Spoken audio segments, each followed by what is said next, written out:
Let's talk about tariffs. What are they? Simply put, they're taxes, but not the fun kind that pay for your kids' school books. These taxes are specifically on imported goods. Think of them as little border walls, but instead of concrete, they're made of pure, uncut cash. When a business in, say, America wants something made in, say, China, they got to pay extra thanks to tariffs. This makes the Chinese stuff pricier in America, hoping you'll buy American-made instead. The idea is to protect domestic industries, but is it really that simple? Stay tuned. The US government, by the way, is the one raking in the dough from these tariffs. Where does it go? Well, that's a question for another time, folks. But just know it's a big pile of money. This whole tariff thing isn't new. It's been around for ages, and it's a favorite tool for countries looking to mess with each other economically. But messing around with the global economy is like playing with a chainsaw. You've got to know what you're doing, or someone's going to lose a limb. Economically speaking, of course. Now, let's break down these tariffs a bit further, shall we? There are a few different flavors, each with its own special way of making life interesting or difficult, depending on your perspective. First up, we've got the ad valorem tariff. Fancy name, simple concept. It's a percentage-based tax. Let's say it's 10% on those fancy Italian shoes you like. If the shoes cost $100, you're now paying an extra $10 because of the tariff.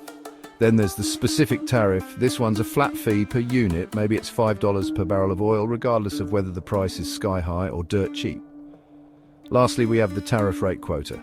This one's a bit of a two-for-one deal. You get a certain amount of imports at a lower tariff rate, but once you go over that limit, BAM! The tariff skyrockets. It's like a trapdoor at an all-you-can-eat buffet. Eat all you want. But the minute you step over that line, you're paying double. Now, why do countries bother with this tariff business? Well, they've got their reasons.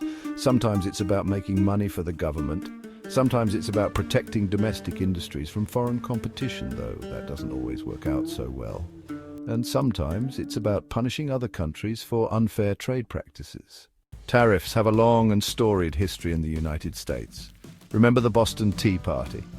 That wasn't just about a bunch of colonists who didn't want to pay taxes on their tea. It was a pivotal moment in the fight against British tariffs. Fast forward to the 1930s and we have the Smoot-Hawley Tariff Act. This little gem slapped tariffs on over 20,000 imported goods. The result? Some argue it worsened the Great Depression. Oops, more recently we've seen the Trump administration go all in on tariffs, particularly targeting China. The goal was to bring back manufacturing jobs to the US and reduce the trade deficit. Did it work? The jury's still out on that one. And then there's the Biden administration. They haven't been as gung-ho about tariffs as their predecessors, but they haven't exactly dismantled the whole system either. They're like that friend who inherits a messy apartment. They're not sure what to do with it, so they just kind of live with it.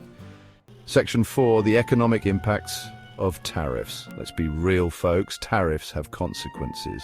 And guess what? They often hit consumers right in the wallet. Think about it. When those tariffs make imported goods more expensive, guess who ends up paying the difference? You. But wait, there's more. Tariffs can stifle competition. When domestic industries are shielded from foreign rivals, they don't have to work as hard to innovate or lower prices. It's like giving them a participation trophy in the global marketplace. It might make them feel good in the short term, but it doesn't exactly encourage excellence.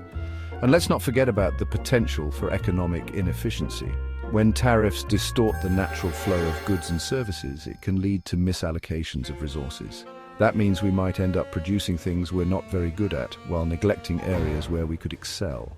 Remember that whole messing with the global economy is like playing with a chainsaw analogy? Well, it's about to get real. When one country imposes tariffs, other countries often retaliate. They slap tariffs on our goods, we slap tariffs on theirs, and before you know it, we're in a full-blown trade war. These trade wars can have serious consequences. They can disrupt global supply chains, raise prices for consumers, and slow economic growth. And in our interconnected world, what happens in one part of the global economy can quickly ripple outwards, affecting everyone. So what's the future of tariffs? That's the million-dollar question, folks. Some argue that tariffs are a necessary tool to protect domestic industries and jobs. Others believe they're a blunt instrument that does more harm than good. One thing's for sure, the debate over tariffs is far from over. And as the world becomes increasingly globalized, the stakes will only get higher. So buckle up, Buttercup. It's going to be a bumpy ride.